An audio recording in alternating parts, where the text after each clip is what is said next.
जय हिंद दोस्तों, स्वागत है। ठीक है, मैं सामान्य ज्ञान जीके लिखा हूँ। ठीक है, ये चैप्टर पहला है, भारतीय अर्थव्यवस्था। ठीक है, ये अध्याय तीसरा है। ठीक है, ये भारतीय अर्थव्यवस्था है और अध्याय तीसरा है। ठीक है, ये कुछ लिख रहा है पहला में कि भारतीय अर्थव्यवस्था के महत्वपूर्ण पहलू है। ठीक है, इसमें बहुत से ऐसे एग्ज़ाम में पूछे गए हैं जो यूपीएससी, बीपीएससी, एसएससी में सब पूछे गए हैं।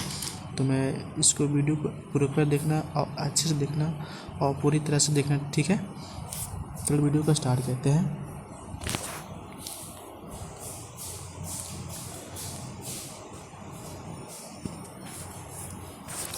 पहला प्रश्न कि भारतीय अर्थव्यवस्था कैसी है। तो भारतीय अर्थव्यवस्था कैसी है, तो आपका राइट आंसर डी हो जाएगा, मिश्रित अर्थव्यवस्था। ठीक है, ये एसएससी 2015 में देखिए पूछा गया है ना। देखिए दूसरे प्रश्न में है कि मिश्रित अर्थव्यवस्था का क्या अभिप्राय है। ठीक है, मिश्रित अर्थव्यवस्था का क्या अभिप्राय है, तो आपका राइट आंसर बी हो जाएगा, सरकारी एवं निजी क्षेत्र का अस्तित्व हो जाएगा। ठीक है, ये एसएससी 2023 में और 2015 में दोनों में पूछा गया है। ठीक है,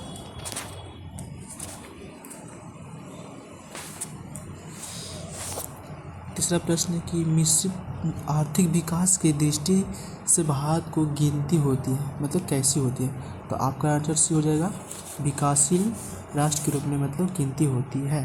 ठीक है,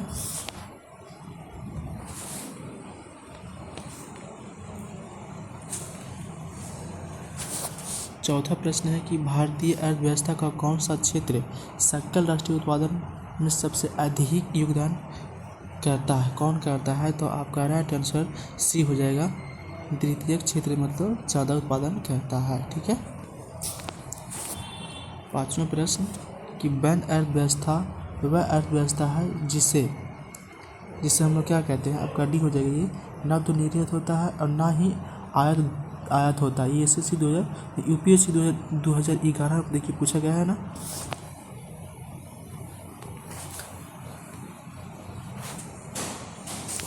छठा प्रश्न है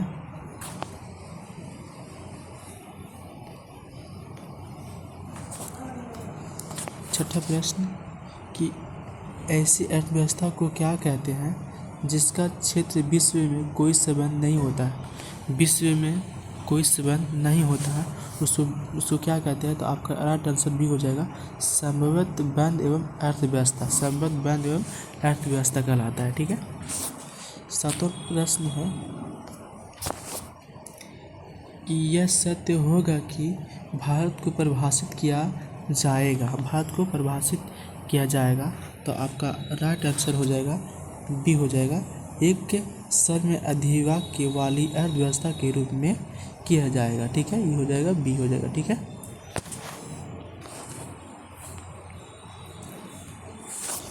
आठवां प्रश्न,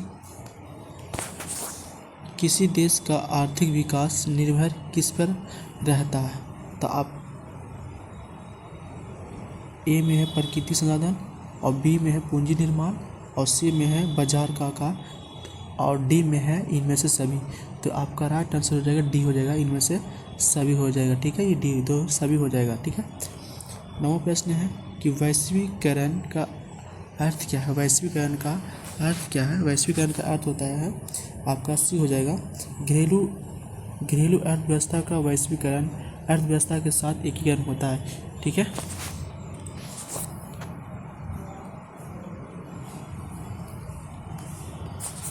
दसवां प्रश्न कि वैश्वीकरण की प्रक्रिया से अभिप्राय है, तो आपका राइट आंसर हो जाएगा, बी हो जाएगा, अंतर्राष्ट्रीय व्यापार में बाधाओं को समाप्त करने के लिए। ठीक है, वैश्वीकरण की प्रक्रिया में अभिप्राय है, आपका बी हो जाएगा। ठीक है,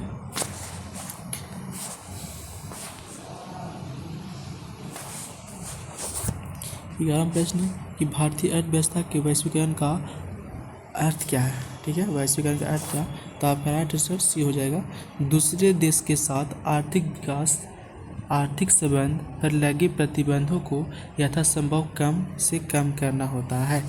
ये हो जाएगा, आपका सी हो जाएगा। ठीक है, राइट आंसर सी हो जाएगा।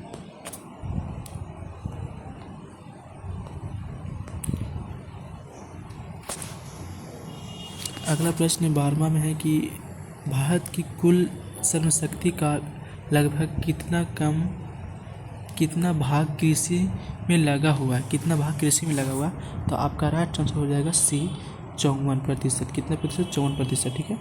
13वां प्रश्न है कि भारत में अधिकतर बेरोजगारी है तो किस में है? संरचना। आपका राइट आंसर डी हो जाएगा। 14 प्रश्न है कि भारत में बेरोजगारी के आंकड़े एवं प्रकाशित करता है तो किस में करता है? तो आपका राइट आंसर सी हो जाएगा, SO को, ए को। ठीक है। 15 प्रश्न है कि भारत में बेरोजगारी की किस में पाई जाती है? किस में पाई जाती है? तो आपका राइट आंसर हो जाएगा डी हो जाएगा, इनमें से सभी में पाई जाती है। ठीक है। ग्रामीण अल्प रोजगार में और चक्रीय रोजगार में और सृजनात्मक रोजगार में। 16वां प्रश्न है कि कृषि में मूलतः किस प्रकार की बेरोजगारी की प्रधानता देखने के लिए मिलती है? तो किस में मिलती है? तो आपका राइट आंसर हो जाएगा अदृश्य बेरोजगारी में ज़्यादा मिलती है। ठीक है। अदृश्य बेरोजगारी में ज़्यादा मिलती है। 17 प्रश्न में कृषि बेरोजगार का स्वरूप देखने के लिए मिलता है तो किससे मिलती है? तो आपका राइट आंसर हो जाएगा डी, इनमें सभी में मिलती है। संरचना बेरोजगारी की, मौसम और घर्षणात्मक बेरोजगारी तीनों में मिलता है। 18वां प्रश्न है कि प्रच्छन्न बेरोजगारी का अर्थ क्या होता है? प्रच्छन्न बेरोजगारी का अर्थ क्या होता है? तो आपका राइट आंसर हो जाएगा डी हो जाएगा, आवश्यकता से अधिक लोगों का कार्यरत क्या होना। ठीक है। SSC 2014 में पूछा गया है।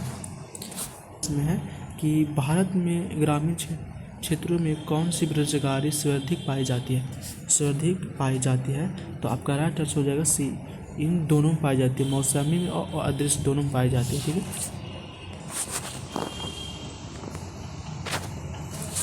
20वां प्रश्न कि वर्तमान समय में देश में किस प्रकार की बेरोजगारी की समस्या बहुत गंभीर समस्या बनी हुई है? तो ये हो जाएगा सी, शिक्षित बेरोजगारी कम है। ठीक है। शिक्षित नहीं रहेगा तो बेरोजगारी तो रहेगा ना। 21वां प्रश्न, भारत में छिपी हुई बेरोजगारी मुख्य रूप से संबंधित है। एक में कृषि क्षेत्र से, दूसरा में ग्रामीण क्षेत्र से, तीसरा में विनिर्मित क्षेत्र से और चौथा में है शहरी क्षेत्र से। तो ई हो जाएगा आपका डी हो जाएगा, 1 तथा 2, कृषि क्षेत्र से और ग्रामीण क्षेत्र से। ठीक है। 22वां प्रश्न, संरचनात्मक बेरोजगारी का कारण क्या है? संरचनात्मक बेरोजगारी का कारण क्या है? तो आपका राइट आंसर हो जाएगा सी हो जाएगा, अपवार्थ उत्पादन में। ठीक है। 23वां प्रश्न कि शहरी क्षेत्र में आमतौर पर किस प्रकार की बेरोजगारी दिखाई देता है? तो किस में बेरोजगारी ज़्यादा दिखाई देता है? तो आपका राइट आंसर हो जाएगा ए, शिक्षित में। ठीक है। शिक्षित बेरोजगारी में।